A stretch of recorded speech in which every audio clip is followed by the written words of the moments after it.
menurut ayat Quran dan hadis Nabi itu nanti ada bermacam-macam. Ada orang beriman itu yang dimasukkan surga. Ada orang beriman itu yang dimasukkan ke dalam surga. Ada orang beriman itu yang disebut penduduk surga. Kenapa lain-lain, Pak? Karena waktu di dunia amalannya juga lain-lain. Ada orang beriman yang masuk surga. Ini paling murah tiketnya.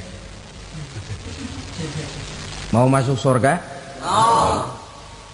Kata Nabi begini, ma min abdin qala la ilaha illallah thumma mata ala dhalik illa dakhalal jannah. Kalau seorang hamba sudah mengucap dua kalimat syahadat, dia yakin dengan kebenaran kalimat itu sampai matinya, orang itu akan masuk surga. Abi Dzar yang waktu itu diajak bicara heran, ya Rasul kok gampang betul? Iya. Walaupun orang itu mencuri, iya. Walaupun orang itu berzina, iya. Biar dia mencuri, biar dia berzina, kalau dia sudah mengucap dua kalimat syahadat, dia yakin dengan kebenaran kalimat itu sampai matinya, itu orang akan masuk surga. Jadi masuk surga cukup dua kalimat syahadat, yakin sampai mati, masuk surga. Itu perkara masuk. Tapi kalau pertanyaannya diterusin, masuknya kapan, Pak? Nah, ini lain lagi urusannya. Sebab ada yang masuknya itu langsung, ada yang mampir dulu. Di sana tempat cuma dua, kalau tidak surga, neraka. Mau ke surga tapi mampir dulu, yang mampirnya jelas di neraka. Kenapa? Dalam hadis qudsi ada riwayat, nanti itu di akhirat, setelah Allah selesai mengatur penduduk surga masuk surga, yang neraka masuk neraka, Allah berkata kepada malaikat Malik, malaikat Malik, labaik ya Allah, itu bajingan-bajingan tengik, manusia-manusia durjana yang waktu di dunia tidak mau sujud, jauh dari ulama, gemar melakukan yang munkarat dan maksiat, hidup di tengah masyarakat selalu jadi bibit keonaran, kufur, sudah masuk neraka semua. Sudah ya Allah. Nah, kalau sudah, coba sekarang kamu masuk, Malik. Saya, iya, masuk neraka. Mau apa ya Allah? Kata Allah, akhriju minan nar man kana fi qalbihi misqala habbatin min khardalin min iman. Kau masuk neraka, cari di dalam neraka orang-orang yang ada imannya walaupun kecil sebesar biji zarah, angkat mereka keluar. Masuk malaikat Malik ke neraka, cari orang yang ada imannya, korek-korek. Ya repot, udah pada gosong. Yang ada imannya diangkat ke atas, yang ada imannya diangkat ke atas, lalu dimandikan di Nahrul Hayat, namanya sungai kehidupan di akhirat nanti. Cakep lagi rupanya, bersih lagi wajahnya, apel di hadapan Allah. Kata Allah, bagaimana mas?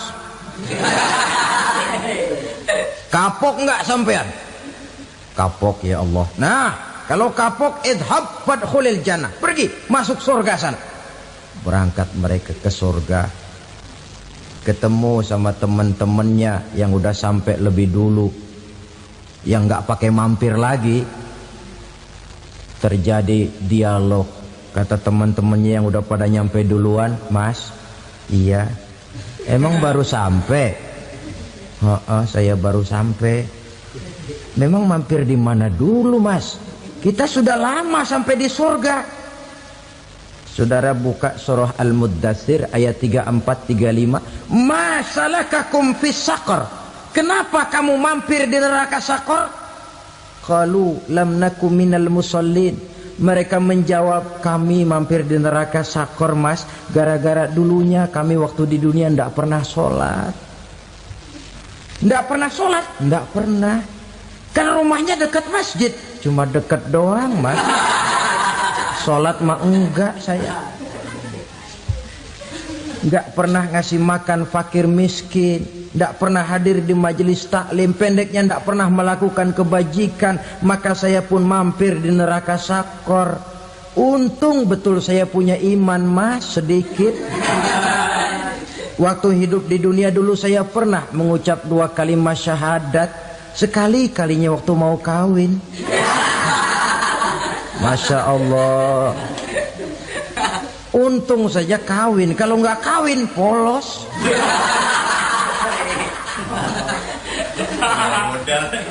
Itu juga pengulu sudah setengah mati ngajarin. Asyhadu alla, asyaduaan, asyaduaan.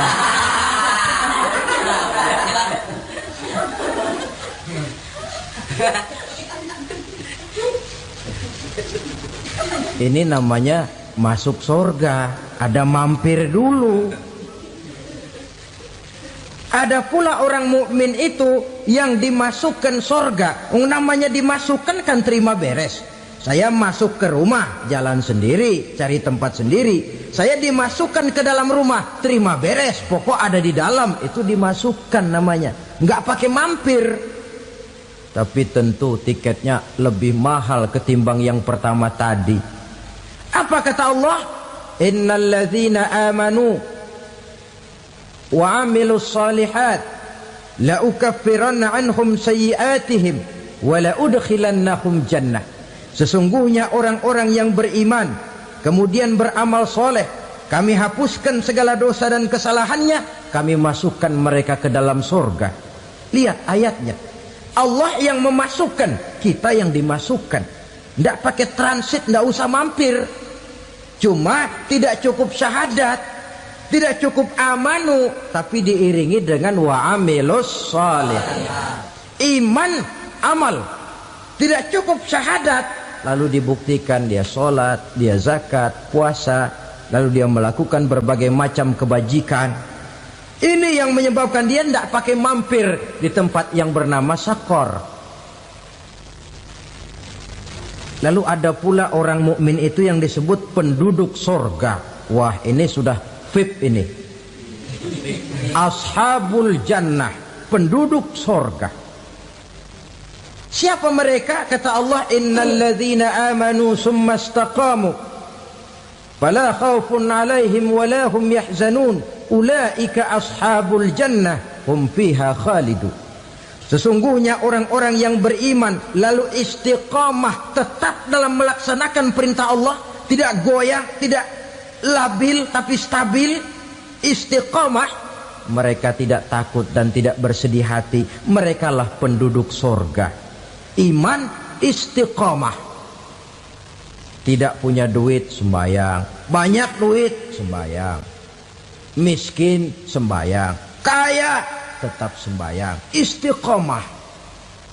Kadang orang kalau susah rajin ke masjid, banyak duitnya ngelihat masjid melengos.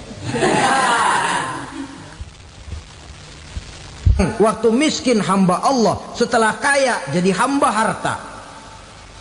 Bergeser, tidak ada nilai istiqomahnya. Saudara-saudara, dengan begitu penduduk neraka itu dua. Ada penduduk permanen, ada penduduk yang semi permanen. Yang semi permanen orang-orang beriman yang mempunyai dosa besar. Mereka masuk ke neraka untuk menerima azab sesuai dengan dosanya.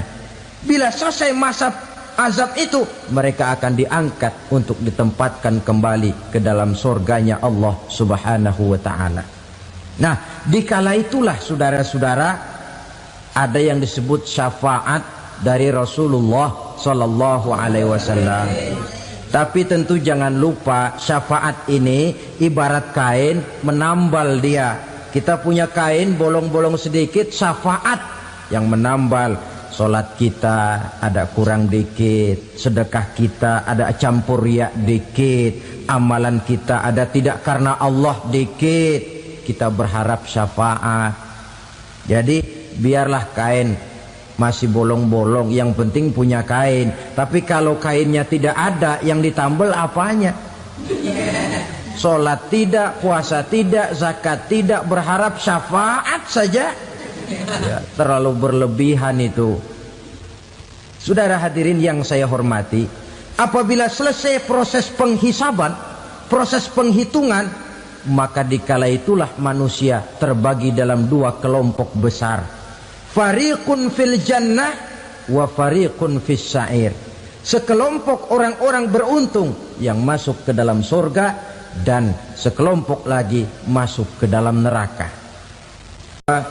Ibu-ibu, saudara-saudara kaum muslimin rahimakumullah, pada pertemuan yang lalu sudah saya jelaskan bahwa hidup selalu berakhir dengan kematian. Apabila datang kematian menimpa seseorang, datanglah kiamat baginya. Itu yang disebut dengan kiamat kecil. Hakikatnya mati adalah perpindahan dari kehidupan di dunia ini menuju kehidupan di alam barzakh.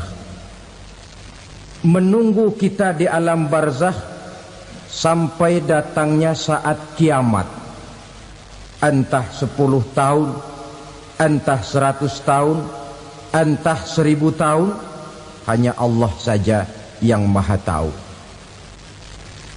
Adapun orang-orang beriman yang melakukan amal kebajikan dalam kehidupan di dunia ini, masa penantian yang lama di alam barzakh buat mereka sebentar saja.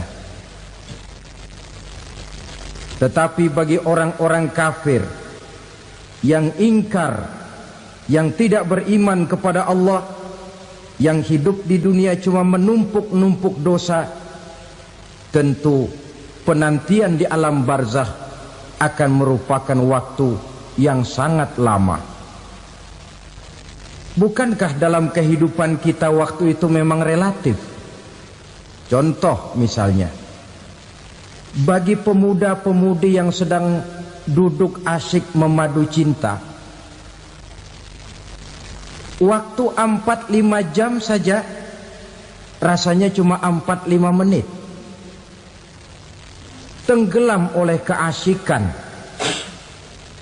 Tapi buat orang yang berbaring di rumah sakit, meratap di balik-balik apa itu tembok derita kata lagu, di balik dinding-dinding penjara, sehari bagai seminggu, seminggu rasa sebulan, sebulan boleh jadi rasa setahun. Penantian yang sangat lama. Kapan kiamat itu akan datang? Ini rahasia Allah. Jangankan kita yang orang awam, baginda Nabi sendiri tidak diberitahu oleh Allah kapan kiamat itu akan terjadi. Tetapi sungguh pun demikian, banyak hadis-hadis yang menjelaskan ciri atau tanda-tanda datangnya kiamat.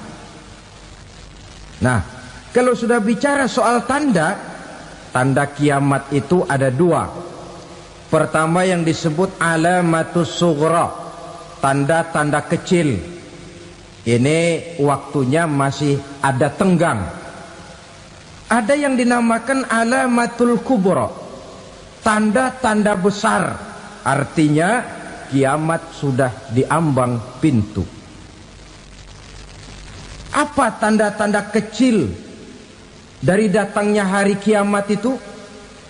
Misalnya kata Nabi, apabila ilmu sudah diangkat oleh Allah, artinya apabila ulama sudah banyak wafat, minat orang belajar agama berkurang, lalu kebodohan nampak merajalela di mana-mana, zina dikerjakan secara terbuka, minuman-minuman keras jadi kebanggaan, itu termasuk di antara tanda-tanda kecil terjadinya hari kiamat. Apalagi misalnya iza waladatil ammatu rabbataha, apabila budak sudah melahirkan tuan. Apa maksudnya? Ada yang mentafsirkan apabila anak sudah bisa membudaki orang tuanya. Orang tua yang melahirkan dia, yang membesarkan dia, demi setelah si anak besar jadi orang berpangkat, bertitel, berharta, berkedudukan, jadilah orang tua itu budaknya. Sehingga sering dibilang kalau orang tua kaya, anak jadi raja. Tapi kalau anak yang kaya, orang tua sering jadi budak. Apalagi munculnya fitnah yang bergelombang, timbul perang antara dua bangsa yang besar, waktu berjalan terasa sangat pendek sekali. Itu merupakan tanda di antara tanda-tanda kiamat. Termasuk di dalamnya sulit membedakan mana laki, mana perempuan. Kan kalau tanda-tanda kayak begini sekarang sudah banyak kita lihat kan. Ulama banyak wafat, penggantinya sulit. Zina dikerjakan berterang-terangan, minuman keras jadi kebanggaan, banyak anak membudaki orang tuanya, sulit membedakan mana laki mana perempuan. Kadang-kadang dari belakang kita lihat perempuan bener, begitu kita colek nengok jenggotan.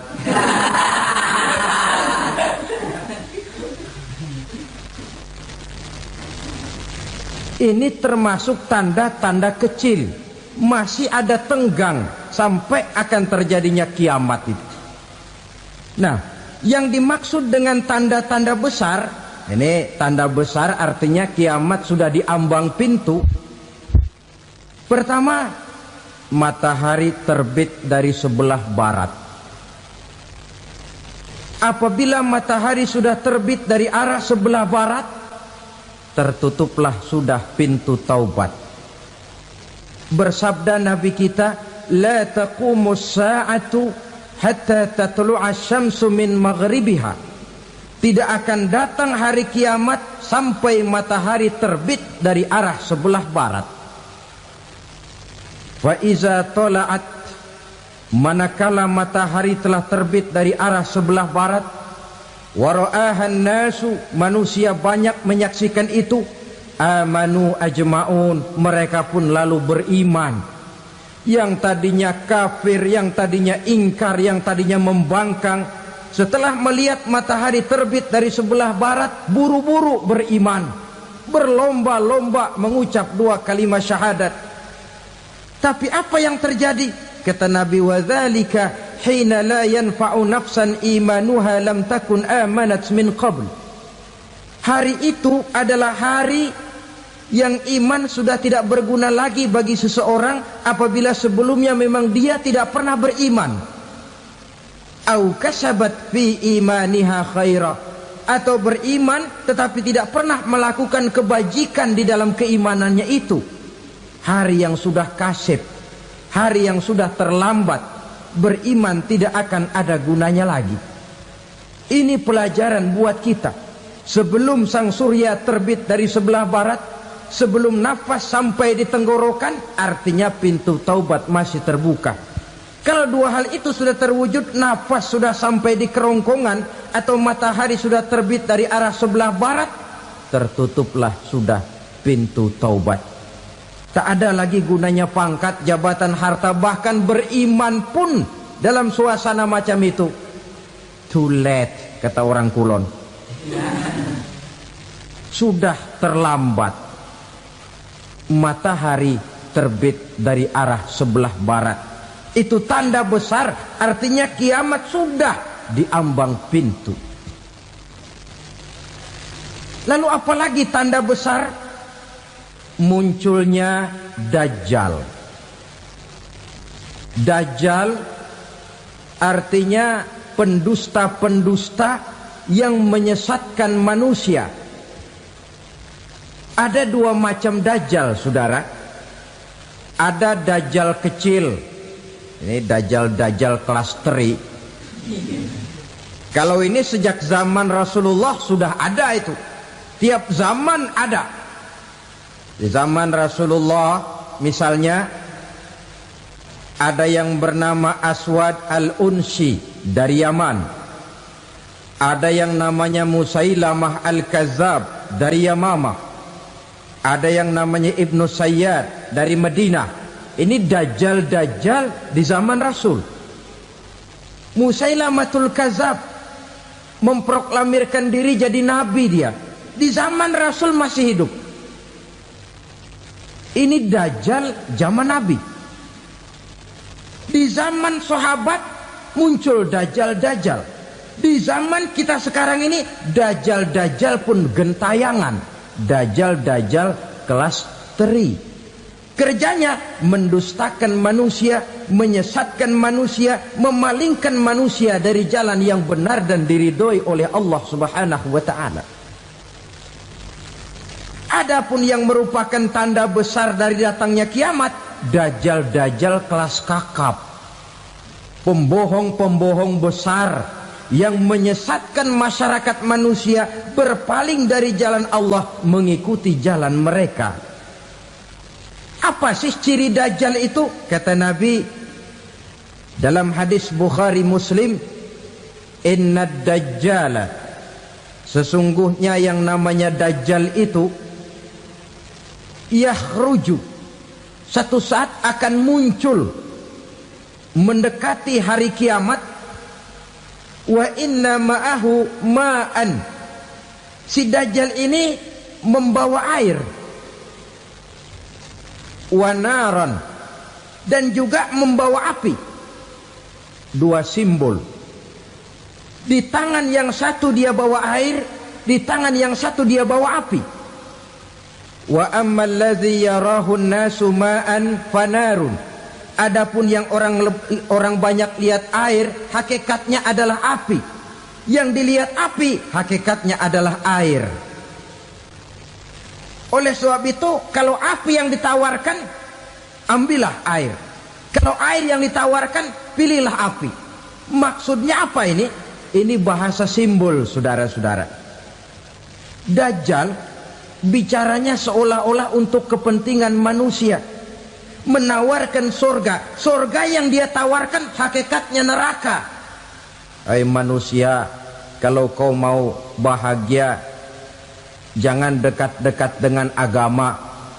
Solat itu tidak efektif dan efisien, tidak produktif dari segi ekonomi itu. Menghadiri majelis taklim cuma buang-buang waktu. Tahajud, tasbih, tahlil, baca Quran, apa itu? Pekerjaan mubazir saja. Hidup ini cuma sekali, masa yang cuma sekali, manfaatkan dengan sebaik-baiknya. Mumpung, dibawanya sifat mumpung tetapi dalam pengertian yang sangat negatif. Bicaranya seolah-olah untuk kepentingan manusia, tetapi sebenarnya menjerumuskan manusia. Menawarkan air, tapi sebenarnya api. Menawarkan api, tapi hakikatnya air. Buat apa kamu sholat? Buat apa kamu bayar zakat? Buat apa kamu puasa? Surga yang dicanangkan dajjal, hakikatnya neraka. Neraka yang digambarkan dajjal, pada dasarnya adalah surga. Jadi memutarbalikan fakta itu kerjaan dajjal. Yang hak jadi batil, yang batil dibilang hak, yang benar jadi salah, yang salah malah jadi benar. Tuntunan disuruh jadi tontonan, tontonan malah menjadi tuntunan. Itu pekerjaan dajjal profesinya. Zamannya Nabi Adam, dajjalnya kan iblis. Betul? Betul. Apa sih gang kerayuan iblis itu? Allah setelah menciptakan Nabi Adam kan bilang, Adam, kau dan istrimu Hawa tinggal di surga ini. Seluruh fasilitas yang ada di surga persilahkan kau nikmati. Satu yang tidak boleh, jangan coba-coba dekati pohon khuldi. Dekat saja jangan, apalagi sampai memetiknya. Datang dajjal yang namanya iblis ini. Adam, kamu tahu nggak kenapa tidak boleh makan buah khuldi? Ya nggak tahu, pokoknya saya dilarang. Bodoh kamu Dam. Khuldun artinya kekal. Kalau kamu makan itu buah, kau akan kekal di surga buat selamanya. Allah tidak kepengen, maka dilarang kamu makan buah khuldi. Kalau kau ingin kekal di surga Adam, makan saja. Saya bicara begini ini untuk kepentingan kamu Adam. Ini kan ciri-ciri Dajjal. Bicaranya sih seolah-olah untuk kepentingan Nabi Adam, hakikat sebenarnya menjerumuskan Nabi Adam supaya ingkar dan melanggar larangan dari Allah Subhanahu wa ta'ala. Jadi setelah muncul Dajjal, timbul kekacauan-kekacauan di masyarakat. Banyak yang terpengaruh, terpedaya dan terpesona. Termasuk mereka yang memproklamirkan diri jadi nabi.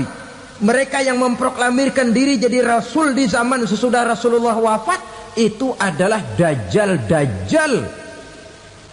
Maka saya ingatkan, kalau di zaman kita sekarang ini ada orang ngaku jadi nabi, ada orang ngaku jadi rasul, biar bahasa Arabnya kental, Quran hafal, hadis ribuan hadis hafal, biar pakai serban sampai menyengser ke tanah, bahasa Arabnya fasih, tapi dia mengaku jadi nabi, jadi rasul, kita umat Islam wajib tidak percaya.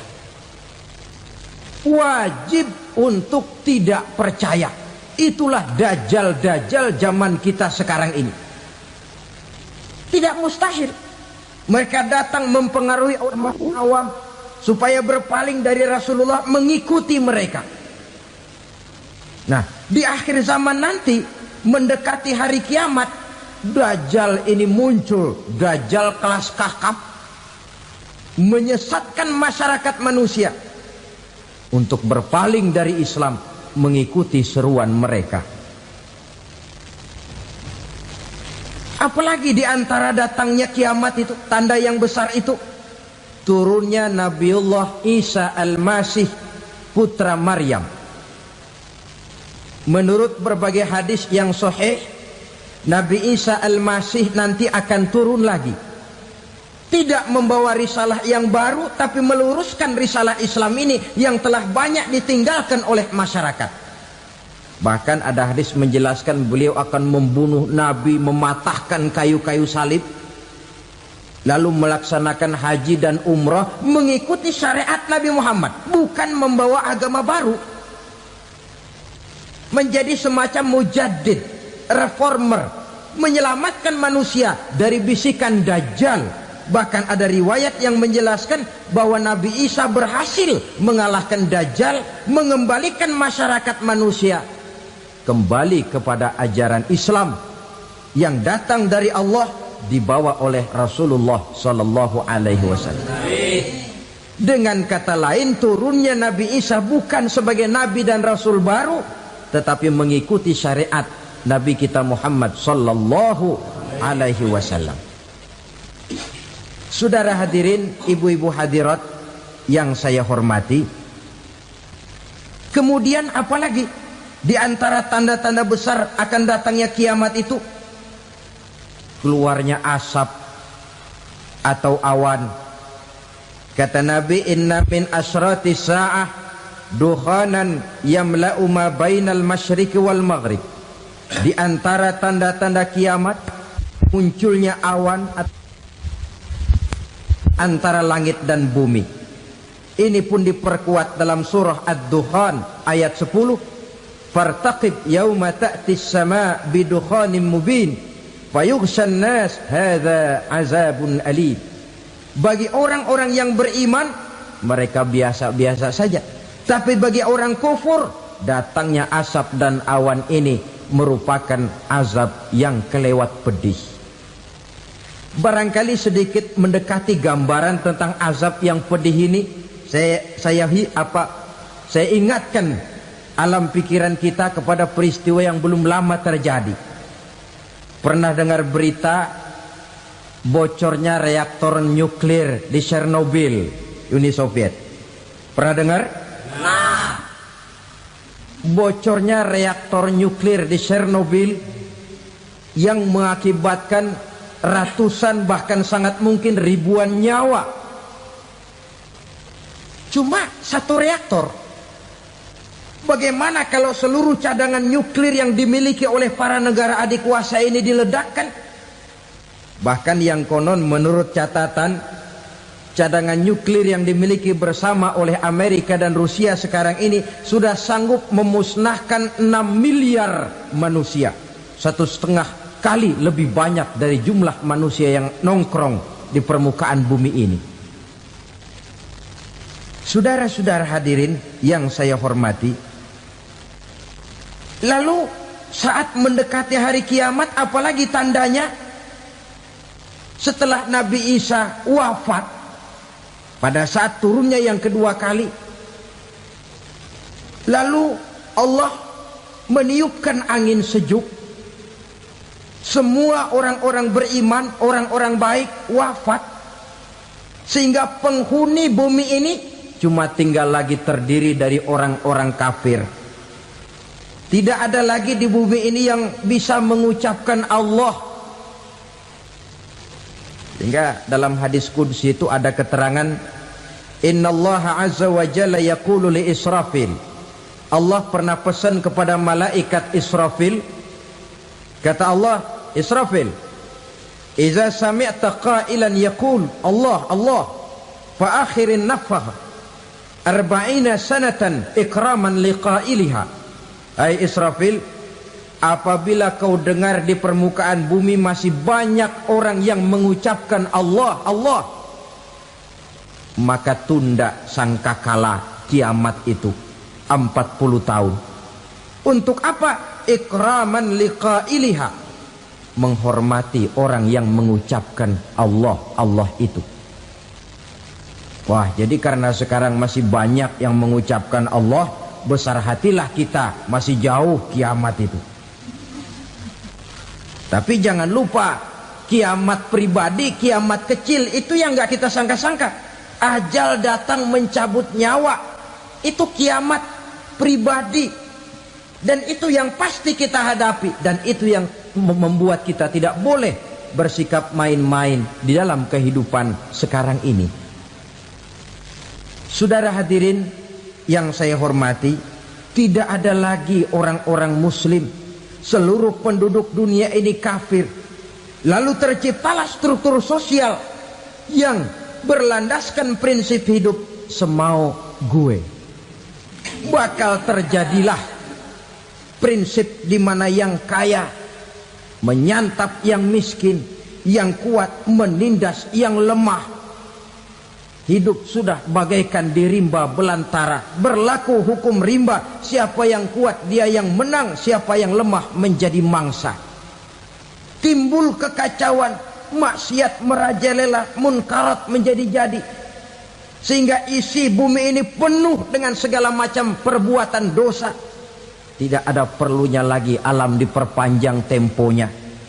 Datang saat yang sudah dijanjikan oleh Allah Azza wa Jalla, maka terjadilah yang disebut kiamat kubra, kiamat besar, kiamat ancur-ancuran.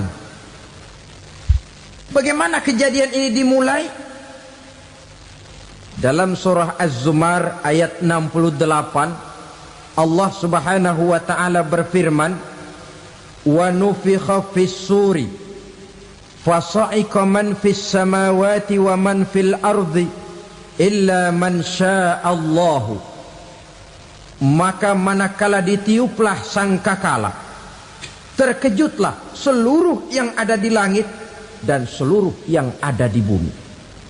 Bila saat kiamat datang, Allah perintah malaikat Israfil, Israfil, tiup sangkakalamu.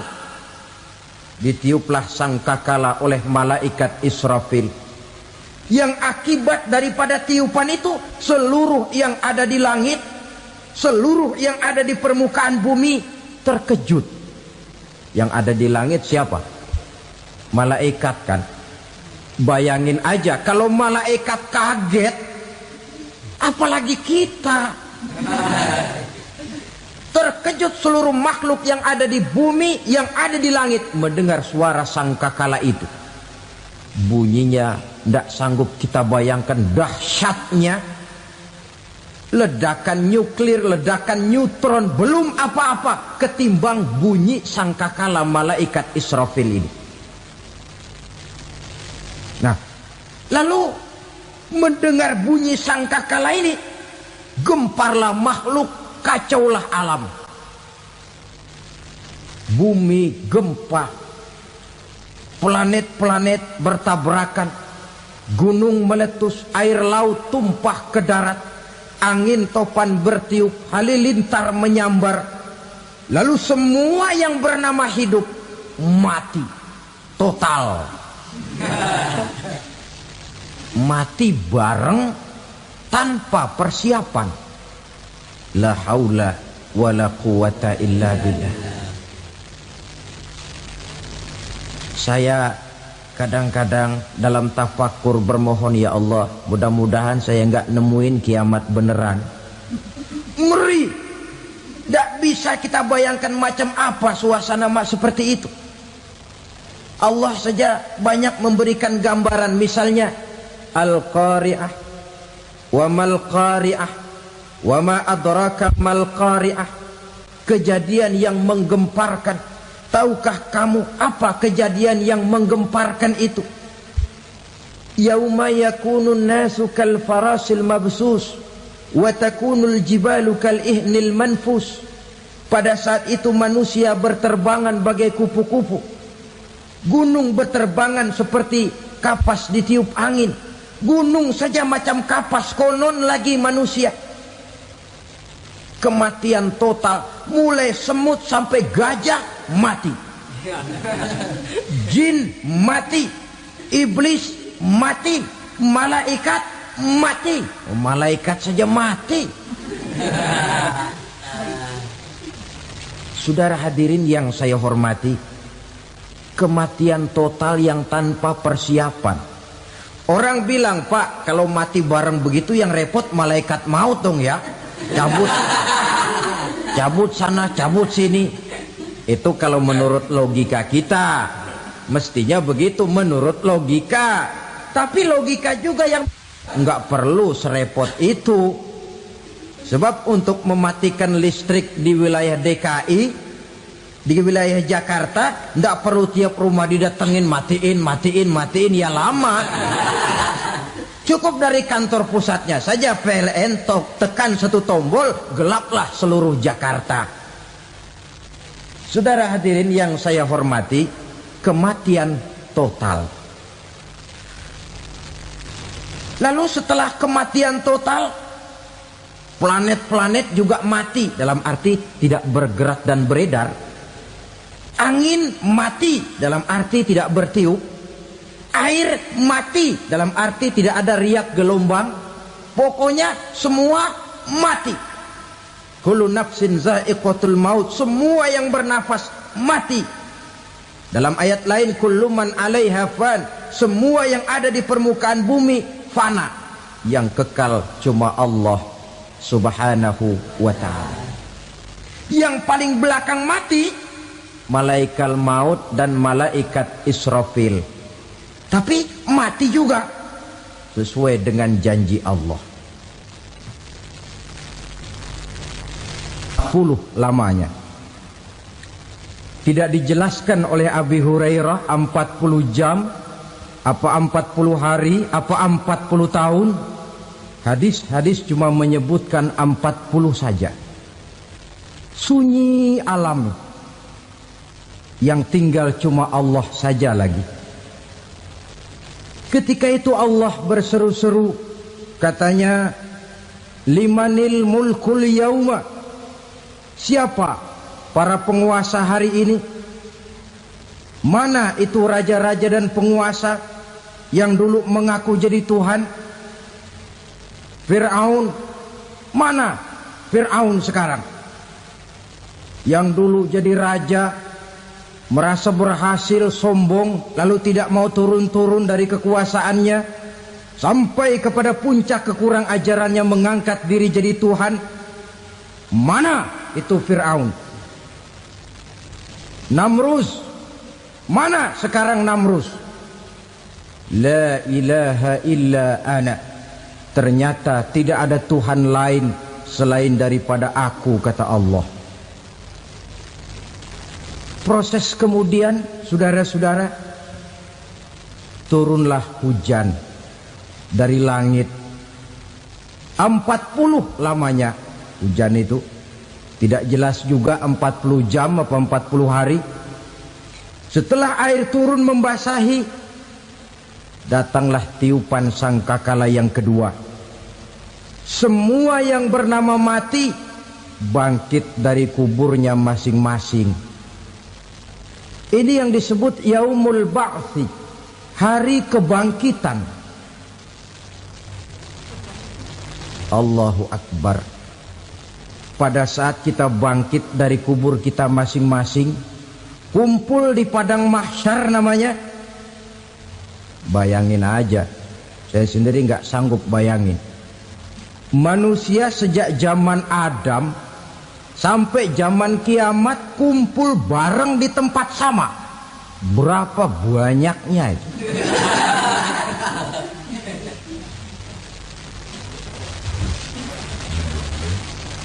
Dan yang luar biasa menurut satu riwayat, pada saat bangkit itu, Masya Allah, roman muka kita berubah,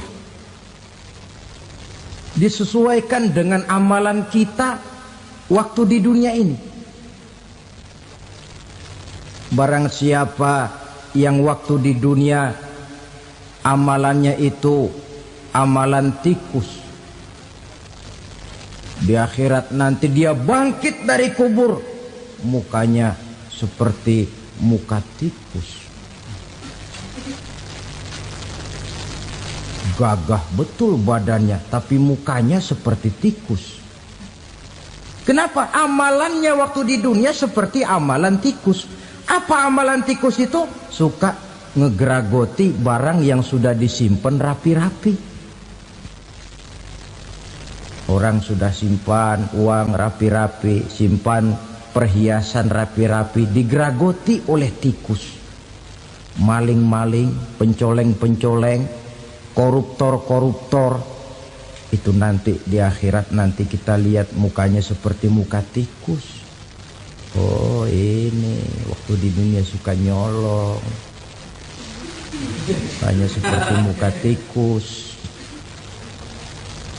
Barang siapa yang waktu di dunia ini amalannya itu amalan macan, dia akan bangkit nanti mukanya seperti muka macan. Apa amalan macan? Macan itu amalannya menang-menangan. Orang yang mau menang saja nggak mau mengalah. Coba lihat di hutan. Kenal hutan nggak? Di hutan, raja hutan di mana-mana pasti macan. Betul kan? Betul. Padahal hutan belum pernah bikin pemilihan umum. Tapi macan tidak peduli ada pemilihan umum apa tidak, pokok saya raja. Sebab apa? Macan jadi raja itu bukan karena benar, tapi karena kuat jadi raja. Setelah dia jadi raja, rakyat hutan yang mesti dilindungi malah dimakan oleh raja macan. Kambing rakyat hutan dimakan oleh macan. Ayam rakyat hutan dimakan oleh macan. Itu nanti kita lihat di akhirat itu mukanya seperti muka macan, gagah betul. Lalu barang siapa yang di dunia ini amalannya itu seperti amalan anjing, nanti dia punya muka seperti muka anjing. Apa amalan anjing? Pertama, anjing itu kalau disuruh jaga rumah, dia tidak bisa membedakan mana maling, mana tamu. Biar yang datang maling, kalau bawa tulang, anjing kalem. Yang kedua, anjing itu akan setia kepada siapa saja yang memberinya roti. Siapa yang memberinya roti, itulah majikannya. Apa kata majikannya pasti dia laksanakan. Soal benar atau salah dia tidak peduli. Setelah anjing dapat roti, dia tidak punya pilihan lain kecuali bilang, abdi mah kumaha juragan wae ayeuna mah.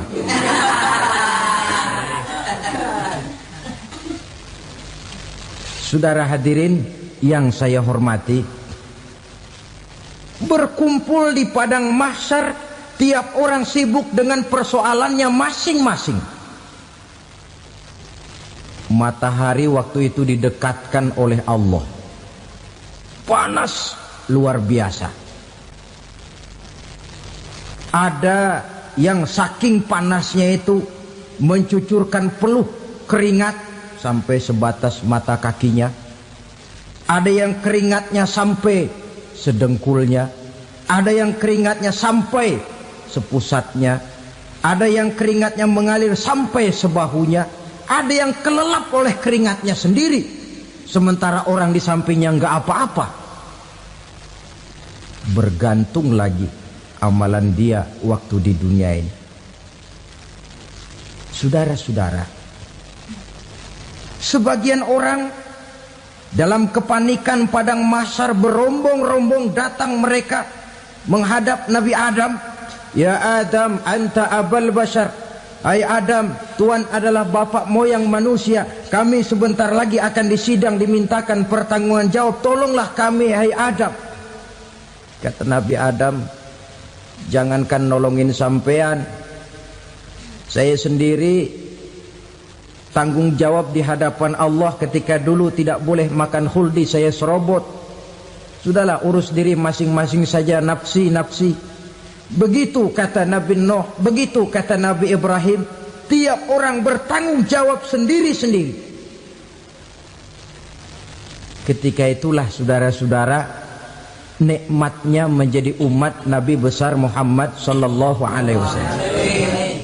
Sebab apa? Walaupun menurut abjad kita ini umat paling belakang, paling belakang kita ini toh, karena Nabi Muhammad adalah Nabi akhir, tapi akan dihisap lebih dulu, lewat di atas sirat lebih dulu, masuk surga lebih dahulu ketimbang umat-umat belakangan.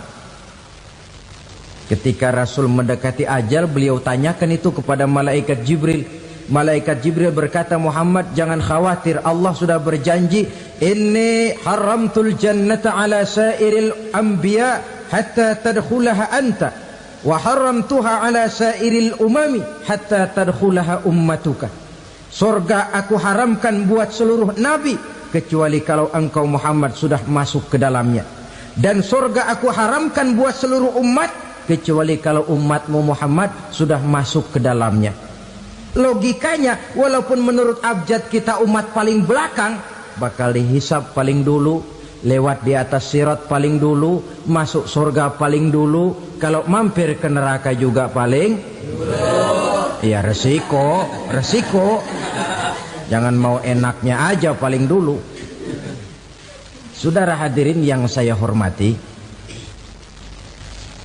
setelah masa kebangkitan itu jangan dikira begitu bangkit langsung diperiksa.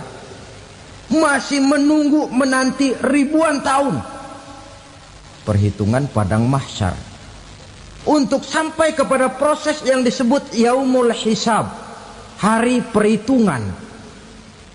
Seorang demi seorang bakal dipanggil. Bayangkan saja, kita se-RT saja di absen, kadang-kadang perlu waktu lama. Ini manusia sejak zaman Nabi Adam sampai datang hari kiamat, satu demi satu disidang di hadapan Qadhi Rabbul Jalil. Status sosial copot sudah waktu itu. Yang pernah jadi hartawan di situ tidak lagi kelihatan kehartawanannya. Yang pernah jadi jenderal tidak lagi dipanggil jenderalnya. Yang ustadz tidak lagi dipanggil al-mukarramnya. Seluruh status sosial selesai. Dipanggillah kita seorang demi seorang menghadap Qadhi Rabbul Jalil. Bagaimana proses penghisaban itu? Pertama, proses tanya jawab. Di antaranya ada hadis menyatakan, lan tazula qadama 'abdin yaumal qiyamah hatta yus'ala an arba'i khisalin. Besok di hari kiamat tidak akan bergeser telapak kaki seorang hamba sampai dia ditanya lebih dulu tentang 4 persoalan. Tentang ilmunya, kemana ilmu itu diamalkan. Tentang umurnya, di mana umur itu dihabiskan. Tentang masa mudanya, kemana masa muda itu dipakai. tentang hartanya, dari mana harta itu didapat dan kemana harta itu dibelanjakan. Ini termasuk proses tanya jawab. Jadi kalau istilah pengadilan dunia, nama Fulan bin Fulan. Kamu waktu di dunia diberikan umur panjang untuk apa? Pernah mengalami masa muda, kemana kau habiskan masa remajamu? Kau diamanahkan ilmu, dengan apa ilmumu kau amalkan? Kau diberikan harta, dari mana harta kau dapat, kemana kau belanjakan? Tak seorang pun yang bisa mungkir. Sebab apa? Dikala itu yang menjadi saksi bukan orang. Yang menjadi saksi adalah seluruh anggota badan kita. Tangan bicara, kaki jadi saksi terhadap seluruh amalan yang pernah kita kerjakan pada saat kehidupan di alam dunia ini. Selesai proses tanya jawab, lalu diperlihatkan buku catatan kita waktu hidup di dunia ini. Jangan lupa Allah itu menyiapkan 2 superkomputer kepada kita. Sebelah ditempelin sebelah kanan, yang sebelah tempelin di sebelah kiri. Komputer itu namanya Raqib dan Atid. 2 malaikat yang apabila baik kita lakukan, refleks saja akan menulis kebajikan kita. Jahat kita kerjakan, akan tertulis. Catatan itu nanti diperlihatkan kepada kita. Waduh, alangkah malunya pada saat diperlihatkan catatan kita, buku rapot kita merah melulu. Barangkali diperiksa sambil diomelin, brengsek lo. Buku merah melulu begini, bagaimana waktu hidup di dunia?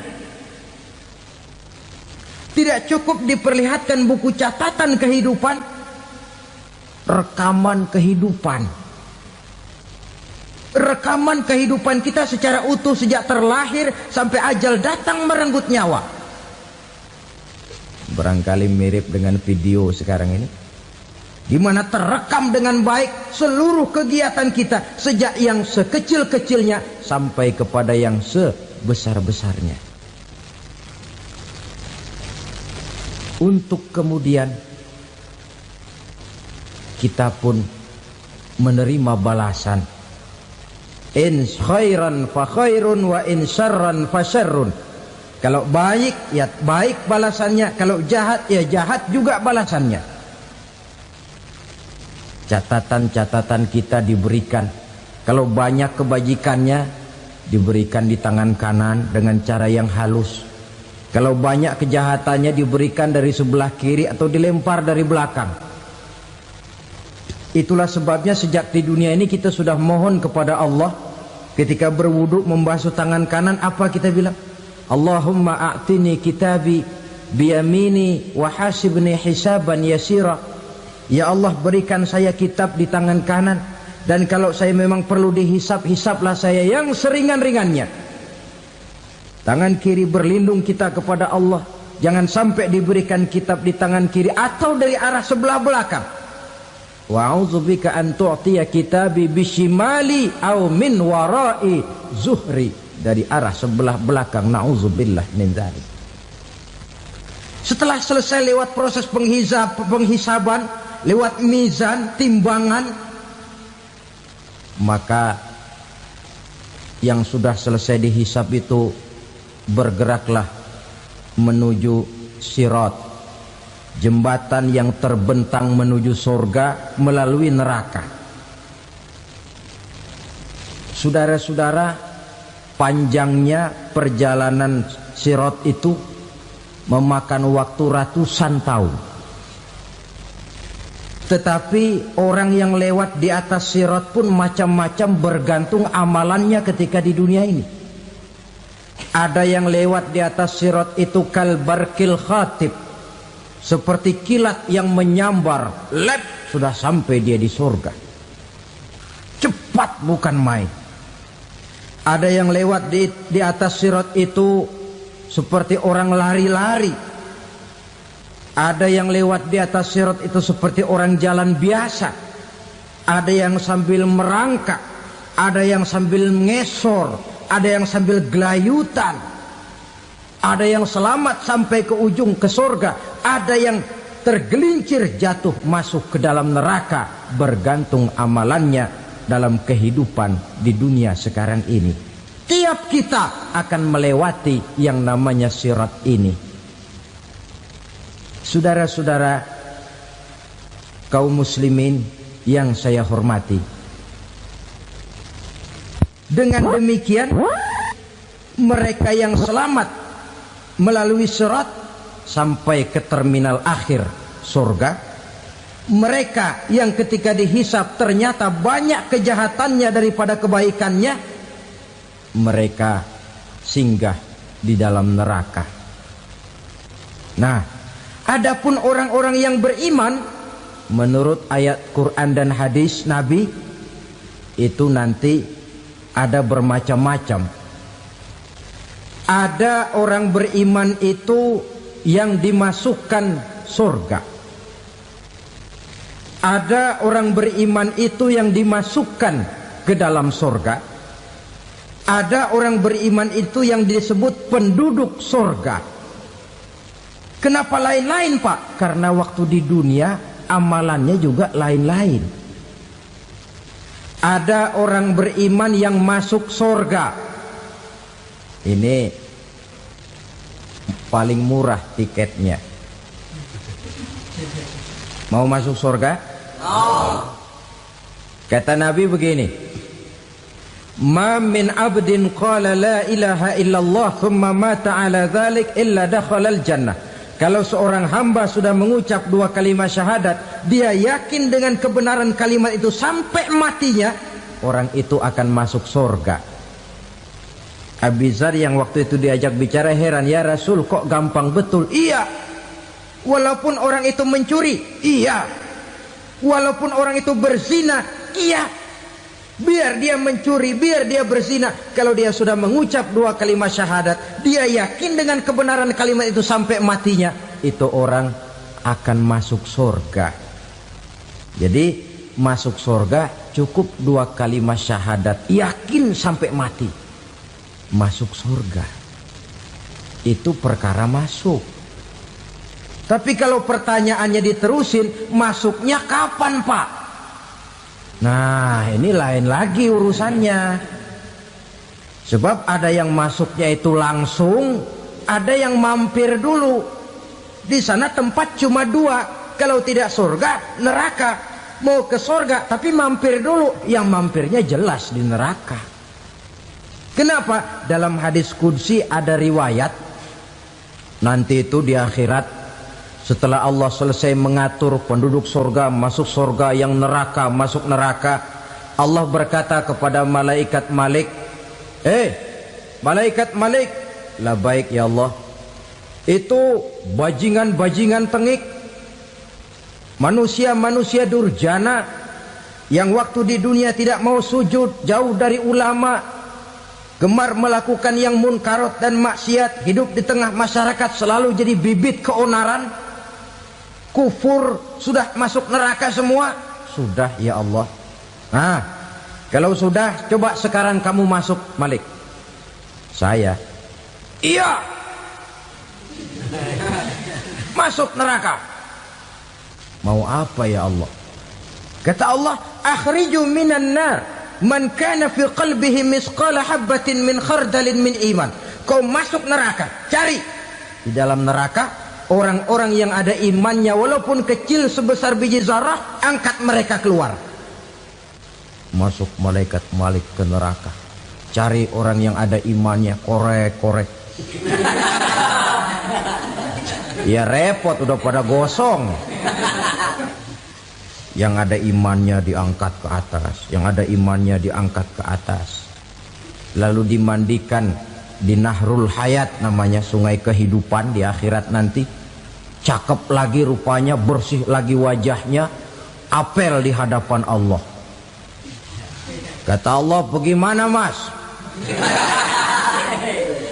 Kapok nggak sampean? Kapok ya Allah. Nah, kalau kapok, idhab fadkhulil jannah, pergi masuk surga sana. Berangkat mereka ke surga.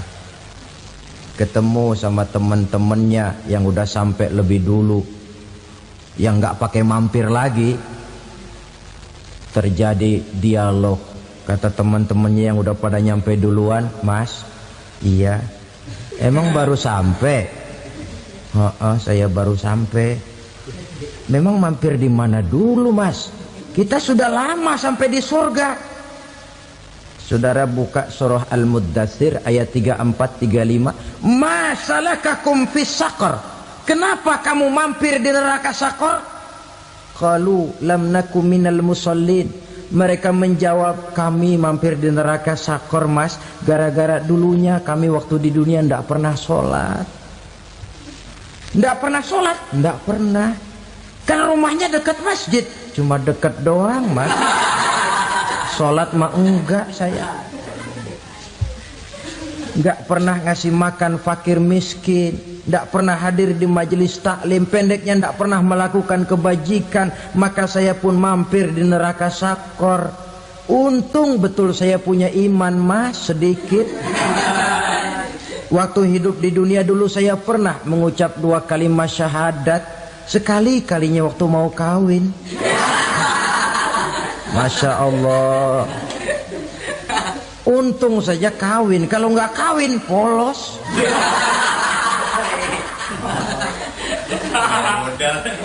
Itu juga pengulu sudah setengah mati ngajarin. Asyhadu alla, asyaduaan, asyaduaan.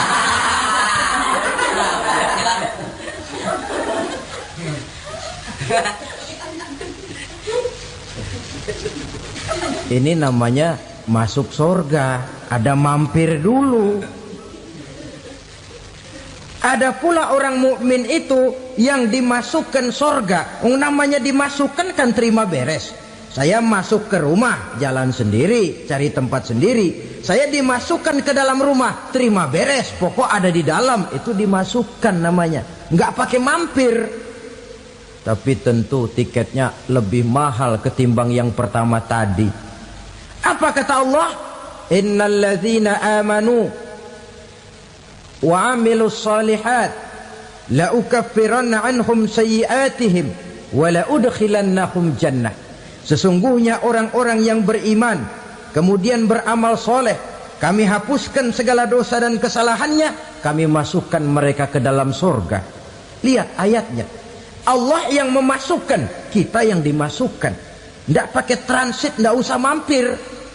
Cuma tidak cukup syahadat, tidak cukup amanu, tapi diiringi dengan wa'amilus salih. Iman, amal. Tidak cukup syahadat, lalu dibuktikan dia sholat, dia zakat, puasa, lalu dia melakukan berbagai macam kebajikan. Ini yang menyebabkan dia tidak pakai mampir di tempat yang bernama Saqar. Lalu ada pula orang mukmin itu yang disebut penduduk surga. Wah, ini sudah VIP ini.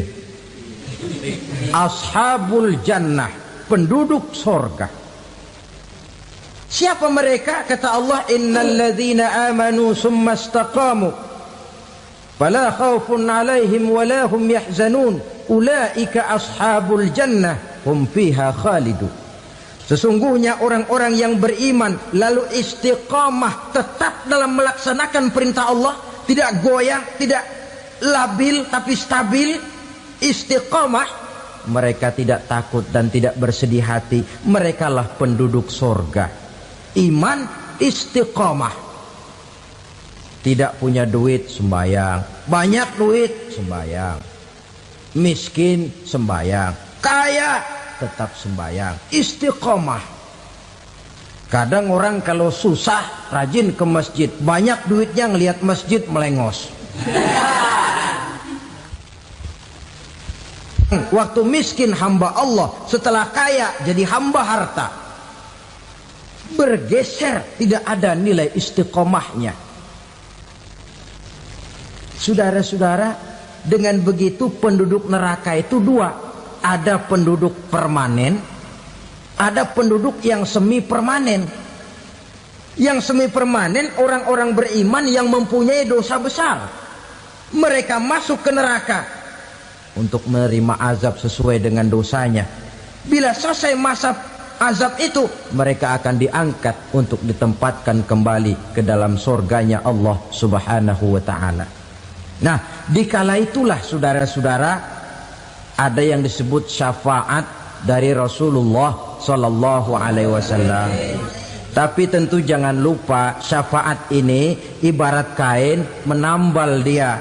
Kita punya kain bolong-bolong sedikit, syafaat yang menambal. Solat kita ada kurang dikit, sedekah kita ada campur riak dikit, amalan kita ada tidak karena Allah dikit, kita berharap syafaat. Jadi biarlah kain masih bolong-bolong, yang penting punya kain. Tapi kalau kainnya tidak ada, yang ditambal apanya? Solat tidak, puasa tidak, zakat tidak, berharap syafaat saja. Ya, terlalu berlebihan itu. Saudara hadirin yang saya hormati, apabila selesai proses penghisaban, proses penghitungan, maka dikala itulah manusia terbagi dalam dua kelompok besar. Fariqun fil jannah wa fariqun fis sa'ir. Sekelompok orang-orang beruntung yang masuk ke dalam surga, dan sekelompok lagi masuk ke dalam neraka.